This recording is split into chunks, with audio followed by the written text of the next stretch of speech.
الحمد للہ رب العالمین والعاقبۃ للمتقین والصلاة والسلام علی نبی الکریم وعلی آلہ واصحابہ واتباعہ ومن اتبعہم اجمعین۔ اعوذ باللہ من الشیطان الرجیم، بسم اللہ الرحمن الرحیم۔ لئن شکرتم لأزیدنکم ولئن کفرتم ان عذابی لشدید۔ وقال تعالی وَإِن تَعُدُّوا نِعْمَةَ اللَّهِ لَا تُحْصُوهَا۔ وقال النبی صلی اللہ علیہ وسلم من لم يشکر الناس لم يشکر اللہ، او کما قال۔ وصدق رسولہ النبی الکریم، اللہم صل علی محمد النبی الامین الصدیق الکریم۔ اگر تم اللہ کی نعمتوں کا شکر ادا کرتے رہو گے تو اللہ تعالیٰ تمہاری نعمتوں میں زیادتی فرمائیں گے، اور اگر تم اللہ کی نعمتوں کی ناشکری کرو گے تو بے شک میرا عذاب سخت ہے، اور اگر تم اللہ کی نعمتوں کو شمار کرنا چاہو تو تم اللہ کی نعمتوں کو نہیں گن سکتے۔ نبی پاک صلی اللہ علیہ وسلم نے فرمایا، جو شخص لوگوں کا شکریہ ادا نہیں کرتا وہ شخص اللہ کا شکر بھی ادا نہیں کرتا۔ حضرات محترم، نعمت ایک بہت بڑی گراں قدر چیز ہے۔ انسان اگر اس کو بحیثیت نعمت سمجھے، جب انسان کسی نعمت کی قدر کرتا ہے تو اس نعمت کی قدر کرنے پر اللہ کی ذات بھی خوش ہوتی ہے، اور اس نعمت کے اندر بھی بڑھوتری ہوتی ہے، برکت آتی ہے، اور اس ایک نعمت کی قدر کرنے سے انسان بہت آگے نکل جاتا ہے۔ اللہ کے احسانات اور انعامات میں ہم سب کے لیے بحیثیت فرد، بحیثیت قوم، بحیثیت مسلمان ایک نعمت ہمارا ملک ہے، ملک پاکستان، سرزمین پاکستان، دھرتی پاکستان، کہ جس میں آپ اور میں اپنی آزادانہ زندگی کے ساتھ اپنی زندگی کو بسر کر رہے ہیں، اپنی ذہنیت کی حریت کے ساتھ، اپنے جسم کی حریت کے ساتھ، اپنے کردار کی حریت کے ساتھ، اپنے افکار کی حریت کے ساتھ ہم آزادانہ طور پر آزاد ہیں۔ یاد رکھیں، آزادی ایک ایسی خوشی کا نام ہے کہ اس کا مقابلہ دنیا کی کوئی مادی چیز نہیں کر سکتی۔ یہ آزادی کی خوشی جہاں انسان کو ہوتی ہے، وہاں آزادی کی خوشی ایک جانور کو بھی ہے، آزادی کی خوشی ایک پرندے کو بھی ہے، آزادی کی خوشی ایک پرندے چرند کو بھی ہے۔ کہ آپ دیکھتے ہیں کہ جانور جب باندھ دیے جاتے ہیں تو وہ محصور کھڑے ہیں، 4 گھنٹے 6 گھنٹے باندھے ہوئے ہیں، محصور ہیں، لیکن جب آپ ان کی گردن سے رسی نکال دیتے ہیں، بیل ہے، اونٹ ہے، بکرا ہے، بڑا جانور ہے، چھوٹا جانور ہے، آپ خود دیکھتے ہیں کہ وہ چراگاہ کی طرف کیسے خوشی سے دوڑتے ہیں، چھلانگے مارتے ہوئے بھاگ رہے ہوتے ہیں، جانور ایک دوسرے سے آگے دوڑتے ہوئے سبقت کر رہے ہوتے ہیں، خوش ہو رہے ہوتے ہیں کہ ہماری گردن سے رسی نکل گئی، آزادی پر خوش ہوتے ہیں۔ ایک پرندے کو دیکھ لیں کہ وہ پنجرے کے اندر معصور ہے تو وہ ڈھیلا نظر آتا ہے، گردن جھکائے نظر آتا ہے، مسموم نظر آتا ہے، لیکن جب وہ پرندہ پنجرے سے نکال کر باہر چھوڑا جاتا ہے تو ایسے اپنے پروں کو لہراتا ہے، اوپر کو اڑتا ہے، نیچے کو اڑتا ہے، دائیں بائیں اوپر نیچے، بڑی خوشی کے ساتھ، حریت کے ساتھ خوش ہوتا ہے۔ تو ایک پرندہ بھی آزادی کو پسند کرتا ہے، ایک جانور بھی آزادی کو پسند کرتا ہے، چاہے جائے کہ ایک صاحب عقل، صاحب ذی شعور انسان، وہ تو اس کا زیادہ حقدار اور زیادہ لائق ہے۔ آزادی حقیقت میں اللہ کی طرف سے ایک مسرت ہے، ایک نعمت ہے کہ انسان کو اس کی قدر کرنی چاہیے۔ لیکن ایک سوال یہ ہے کہ مسلمان آزادی کی رٹ کیوں لگاتا ہے؟ آپ اپنے ملک کے اندر مختلف صاحب افکار لوگوں کو یہ نعرہ لگاتے ہوئے سنتے ہیں کہ جی آزادی ہونی چاہیے، آزادی ہونی چاہیے، عورتوں کے لیے آزادی ہونی چاہیے، لڑکیوں کے لیے آزادی ہونی چاہیے، انہیں مردوں کے مقابل ہونا چاہیے، یہ فلاں آزادی فلاں آزادی فلاں آزادی۔ تو یاد رکھیں ہمارا ملک پاکستان حقیقت میں آزادی کے نام پر ہی آزاد ہوا تھا۔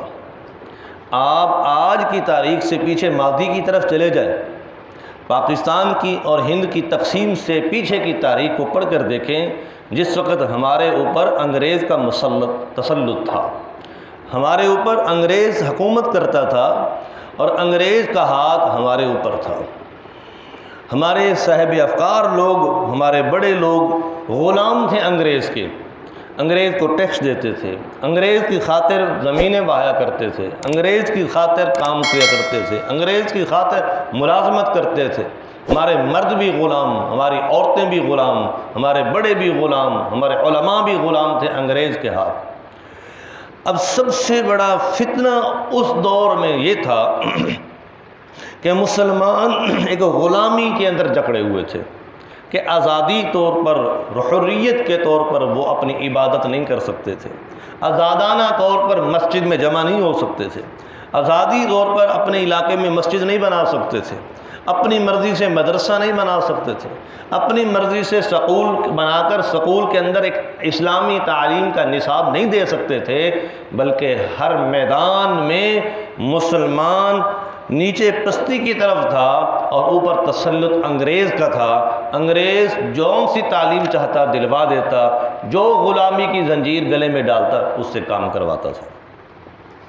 پھر اللہ تعالیٰ نے ایک روشنی کی کرن چمک پیدا کی، کچھ لوگ ایسے مجاہد پیدا کیے مسلمانوں کے اندر جنہوں نے قربانیاں دیں اور جنہوں نے عملی میدان میں محنت کی، جن میں صاحب افکار لوگ بھی تھے، صاحب علم بھی تھے، علماء بھی تھے، قرآن کے قاری بھی تھے، قرآن کے حافظ بھی تھے، جن میں مردوں کی نام بھی سر فہرست ہیں اور جن میں عورتوں کے نام بھی سر فہرست ہیں۔ پھر انہوں نے ایک قانونی نصاب کو ہاتھ میں لیتے ہوئے یہ نعرہ لگایا، لا الہ الا اللہ محمد رسول اللہ، کہ مسلمان اب جیے گا تو صرف کلمے پر، مسلمان مرے گا تو صرف کلمے پر، مسلمان رہے گا تو صرف کلمے پر، مسلمان چلے گا تو صرف کلمے پر۔ مسلمان کا اول کلمہ لا الہ الا اللہ ہے، مسلمان کا آخری کلمہ لا الہ الا اللہ ہے، مسلمان کا دن کلمہ ہے، مسلمان کی رات کلمہ ہے، مسلمان کی خوشی کلمے میں، مسلمان کی قربانی کلمے میں، مسلمان کا جینا ہے تو کلمے کے ساتھ، اس کا مرنا ہے تو کلمے کے ساتھ۔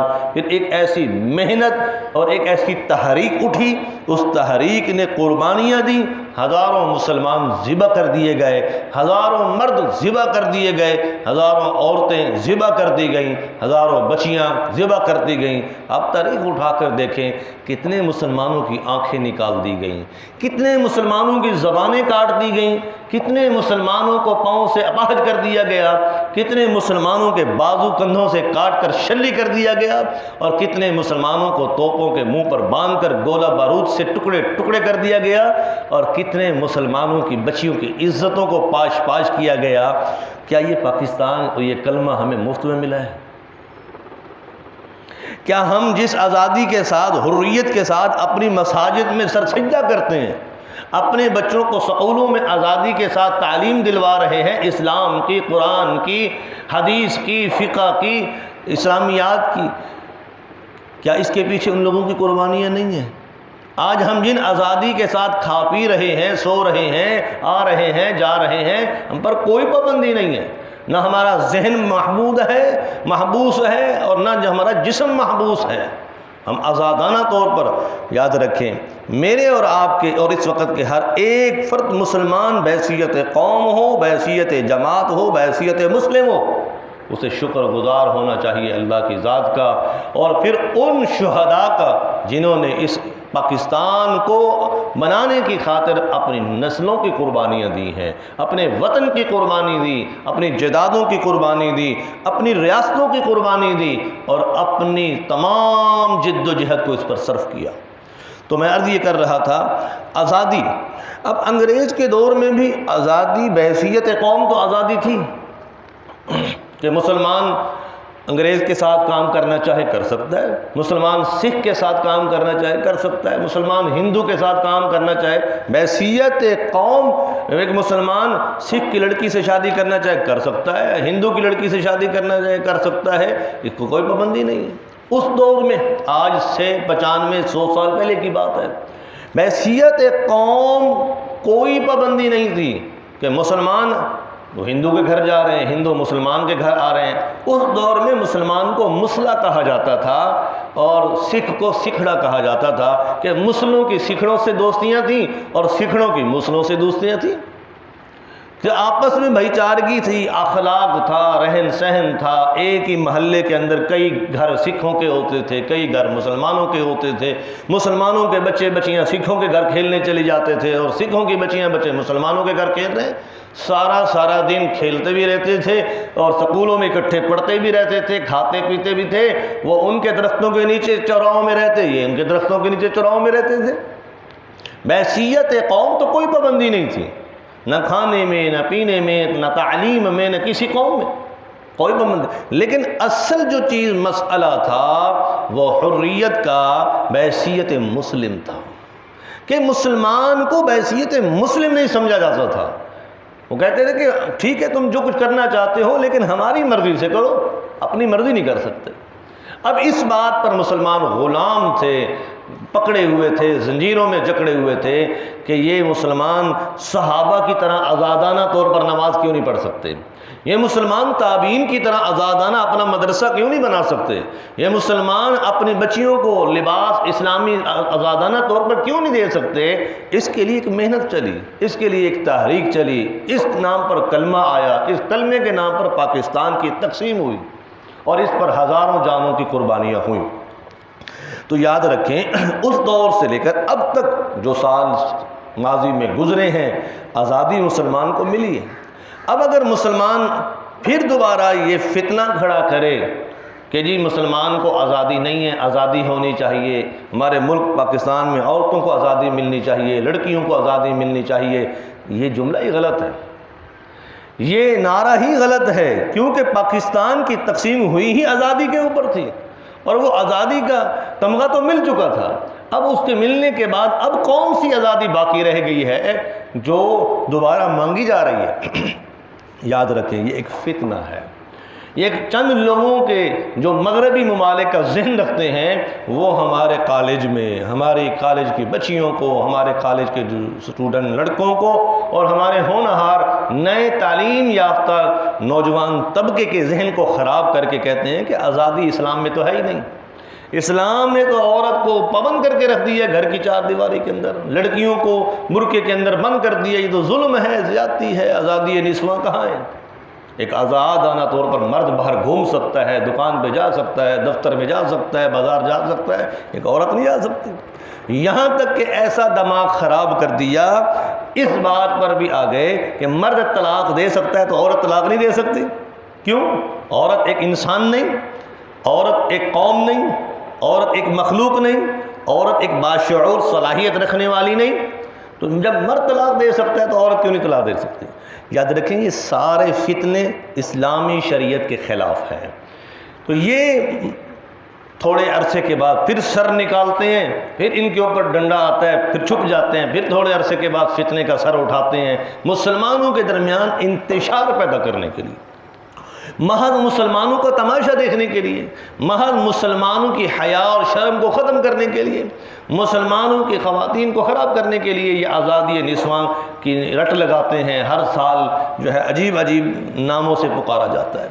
بہرحال یاد رکھیں اسلام نے آ کر ہمیں آزادی دی ہے، قرآن نے آ کر ہمیں آزادی دی ہے، مردوں کے لیے بھی شریعت میں آزادی ہے، عورتوں کے لیے بھی آزادی ہے، ہر آدمی آزاد ہے، اسے آزادی دی گئی ہے، غلام تھوڑے ہی ہے۔ ہم کون غلام ہے کسی آقا کا؟ کون کسی کا عبد ہے؟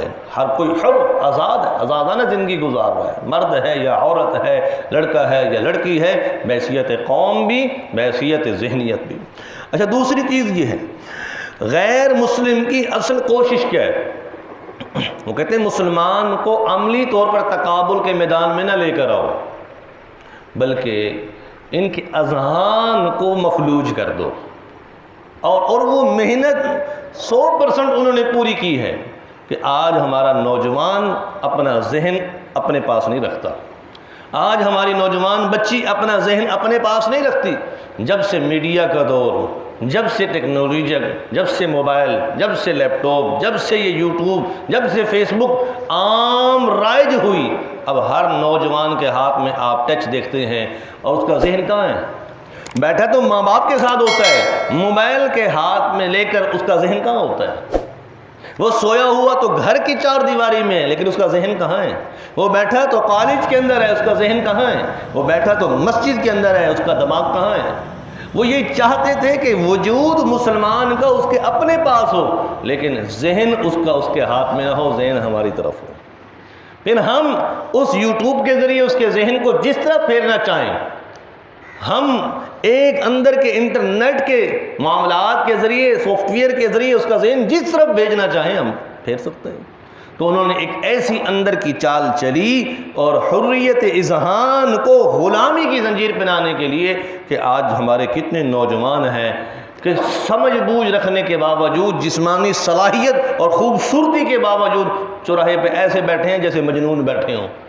6 موبائل پہ لگے بیٹھے ہیں، 8 ہے تو وہ موبائل پہ لگے بیٹھے ہیں، 10 ہے تو وہ چوراہے پہ بیٹھے ہیں۔ نہ کوئی اخلاق کا پتہ ہے، نہ کوئی آداب کا پتہ ہے، نہ اپنے ماں باپ کی عزت آبرو کا پتہ ہے، نہ اپنی قوم کی حیا شرم کا پتہ ہے، نہ چوراہے کا، بس بیٹھے لگے ہوئے ہیں۔ تو یہ ذہن کہاں چلے گئے؟ یہ علمی صلاحیت کے آداب کہاں چلے گئے؟ یہ اخلاق اور شرم و حیا آنکھوں کا وہ کہاں چلا گیا کہ چوراہے پہ ایک شریف خاندان، شریف گھر کا لڑکا بھی بیٹھا ہے اور عام سادہ لڑکا بھی بیٹھا ہے گھر کا، تو وہ موبائل پہ لگے پڑے ہیں۔ تو گھر میں ماں باپ، کئی ایسے کیس واقعات آتے ہیں کہ ماں باپ ترستے ہیں کہ ہماری اولاد ہمارے ساتھ گپ شپ لگائے، ہماری اولاد ہمارے ساتھ باتیں کرے، کہ جب اولاد جوان ہاتھ میں موبائل لے کر پھرتی ہے ان کے پاس وقت ہی کوئی نہیں۔ تو یہ ایک آزادی اذہان کو غلامی کی زنجیر پہنانے کے لیے انہوں نے ایک ایسی محنت کی کہ ہماری نوجوان نسل جو ہے وہ اس طرف مفلوج ہوتی چلی جا رہی ہے۔ تو بہرحال مضامین کے حصص تو کئی ہیں، تو خلاصہ یہ ہے کہ اللہ تعالیٰ نے ہمیں نعمت کے طور پر ہمارا ملک پاکستان عطا کیا ہے۔ یہ رب جلیل کی بہت بڑی نعمت ہے، ہمیں ہر سانس کے ساتھ اللہ کا شکر ادا کرنا چاہیے، اور ان لوگوں کے شکر گزار رہیں جنہوں نے ہماری خاطر قربانیاں دی اور ہمیں آزادانہ ملک عطا کیا۔ اور یاد رکھیں، ملک کی سلامتی کے لیے دعا کرنا نہ بھولیں۔ آپ سمجھتے ہیں کہ ملک کی سلامتی کیا ہے؟ یہ ادوار آتے ہی رہتے ہیں، کبھی ملک اوپر کو چلا گیا، کبھی ملک نیچے کو چلا گیا، کبھی اوپر کبھی نیچے، یہ تو ادوار آتے ہیں ہر زمانے میں، لیکن ملک کی سلامتی کے لیے دعا کرنا نہ بھولیں، کیونکہ ملک کی سلامتی کس بات پر قائم ہے؟ اقامت الصلاۃ و ایتاء الزکاۃ و امر بالمعروف و نہی عن المنکر۔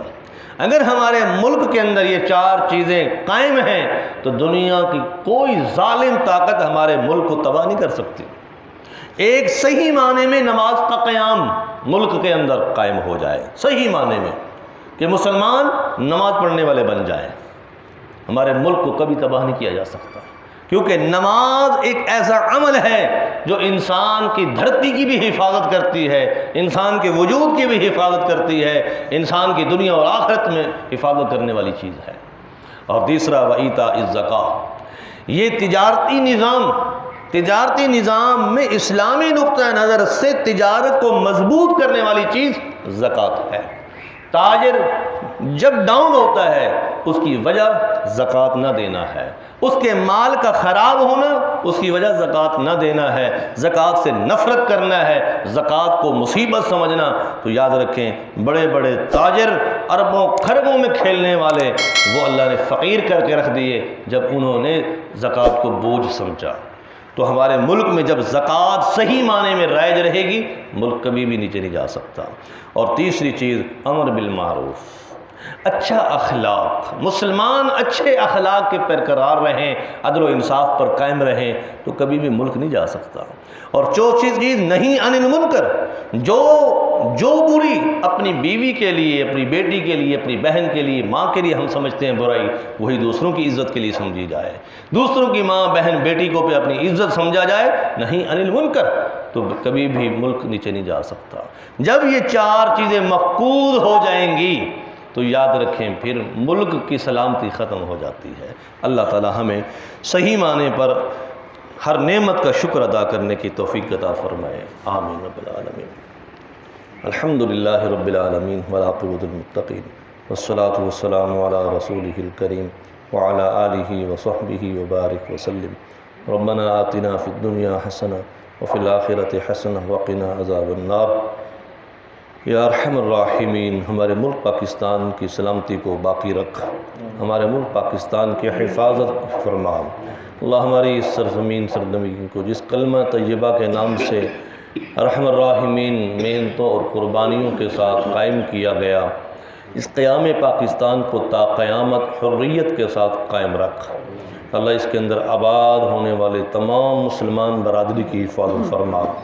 یا اللہ ملکی سطح پہ، علاقائی سطح پہ، شہریت کی سطح پہ اور گاؤں کی سطح پہ، دیہاتوں کی سطح پہ اللہ ہر ایک کی حفاظت فرما۔ ہمارے اس ملک پاکستان کے اندر تمام مساجد کی حفاظت فرما، مدارس کی حفاظت فرما، خانقاہوں کی حفاظت فرما، دینی مدارس اور دینی مراکز کی حفاظت فرما۔ ہماری نوجوان نسل بچوں کی اور بچیوں کی حفاظت فرما۔ تجارتی نظام کو استحکام نصیب فرما۔ اقامت الصلاح اور ایتاء الزکوٰۃ اور امر بالمعروف اور نہی عن المنکر کے معاملے کو مستقیم فرما۔ اللہ ہمیں ہر نعمت پر بارہا شکر کی توفیق مرحمت فرما۔ سلب نعمت سے ہم سب کی حفاظت فرما۔ وانت المستعان وعلیک البلاغ ولا حول ولا قوة الا بک، وصلی اللہ نبینا ورسولنا علی محمد وعلی آلہ وصحبہ اجمعین، آمین۔